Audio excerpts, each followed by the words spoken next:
300 वर्षाची परंपरा असलेल्या विदर्भाची पंढरी समजल्या जाणाऱ्या श्री क्षेत्र सावंगा विठोबा येथे मराठी नूतन वर्ष गुढीपाडवा निमित्त भाविक भक्तांनी अवधूत उर्फ कृष्णाजी महाराज यांच्या चरणी करोडो रुपयाचा कापुराची ज्योत अर्पण केली। सातपुडा पर्वताच्या पायथ्याशी खोलाट नदीच्या पवित्र तीरावर चिरोडीच्या जंगलामध्ये कृष्णाजी महाराज उर्फ अवधूत महाराज यांची पुण्यभूमी सावंगा विठोबाच्या नावाने संपूर्ण महाराष्ट्र व इतर राज्यात प्रसिद्ध आहे। कृष्णाजी महाराज कोठून आले हे अद्याप कुणालाही माहित नाही, मात्र जाणकारांच्या मते कृष्णाजी महाराज आधी चिरोडी येथे आले होते व शेजारच्या जंगलामध्ये त्यांनी गावाचा शोध लावून सावंगा हे नाव ठेवले। त्यांनी मूर्ती पूजा ऐवजी प्रत्यक्ष अग्निपूजा व भूमाता पूजा केल्याशिवाय पर्याय नाही ही बाब समाज मनावर बिंबवली।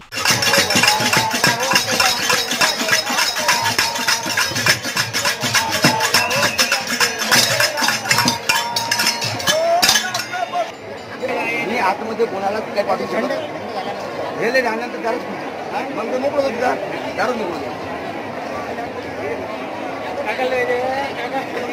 आपल्या गावात त्याच्या लक्षात आपण म्हणतो कोणतं होतं तुम्हाला म्हणून ऑब्जेक्ट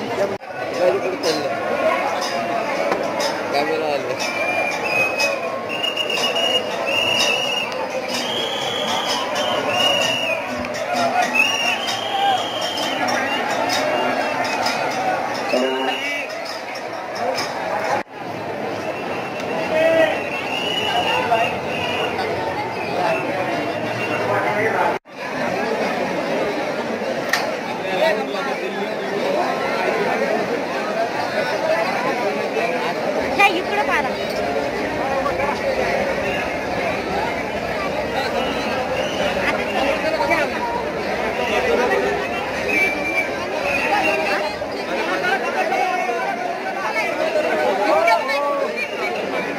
अग्निपूजनाला महत्त्व असल्यामुळे श्री क्षेत्र सावंगा विठोबा येथे दरवर्षी मोठ्या प्रमाणात करोडो रुपयाचा कापूर जाळला जातो। अवधूत पंथीयाचा लाखो भक्त शिवाय इतर भाविक भक्तांनी अग्निपूजा अर्थात ज्योतिपूजा स्वीकारली आहे। भक्त अवधूत महाराज समाधी समोर नतमस्तक होऊन कापूर जाळून ज्योतीची पूजा करतात, त्यामुळे या यात्रेत करोडो रुपयाचा कापूराची विक्री होते। विसीन ब्युरो अमरावती।